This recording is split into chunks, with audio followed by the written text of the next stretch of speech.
هاك سامان هسه كم مشكلة كده ايه؟ من؟ ها؟ لا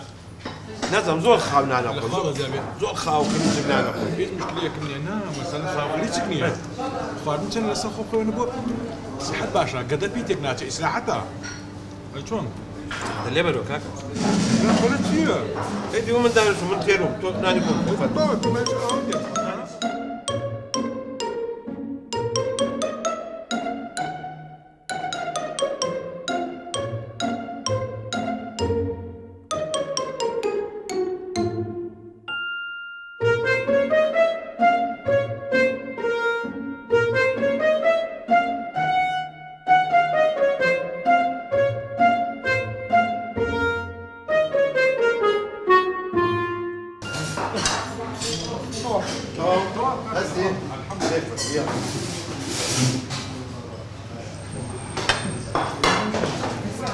هذا انا كاكا او مو ميزي دا لي باوك هو تشيلي هو شو شيلي او كاكا هيك او رفيقة ثاني كت كاك ثاني كت شي دا فورمو ميزي شوي دو قوسي اكا بيستزار كاكا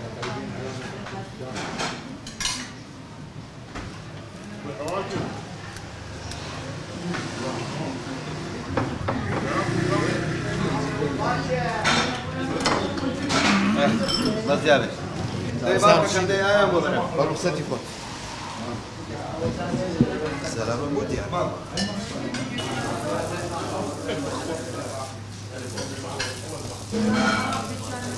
هاي كاكا تدبلو بلاو صفورا لتشيا منشأ شوي شيكاغا شكوري تبرا برو بارك لا ما تنسى برو بابا عيبناكي بارما يعني بوتشي اي قابل ما تشيلي دو ما نزال قلنا هل عيب بارما كاكا من بارما يا بلام ولا برو كاكا دس بدو مشامة شوي بلام بابروي والله عيبة آخر خو محتلكي والله من زلام أنا سم ببياليه تشاو دوينا خواردن خوي محتلك هالساعات هلا برخاتي تو هسي بارك بيت إيه وش أنا عيبة وتشيه هركز باري خوي ما زوق مصلحة أو باشترح أو باشترح ما مستحل نو مطعمك دي منش كمان هي حلوة حلوة أمادة بيبينين أنا والله أكشن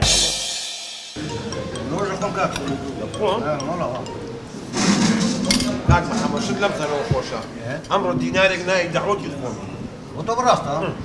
ورب اخوان ما كان منا ما مطبارة بيتك أخوان من يوم نودي بخوا بخبري باكم معذب منه ورب اخوان عازبي عازبي من بارات بخوا نايت اخوان ناي وبراستا وانتم ياني من راوتك هنشيل نايت يا ها باكا ورب اخوان بس بلا بس وانا بس اخوتها اخوان عادي من اول ولا بتشي كاكا بواكر وانا بقول عادي يا كازينار هذا انا بس كاكا مطعمه خلق داري شلون هذا قابي دنيا اشكال بس بار ادم يا كاس بار ادم فرمو درودي جودي باشا بزياب يا اخوان هاي بار ادم سيسيك اكتيان كوكر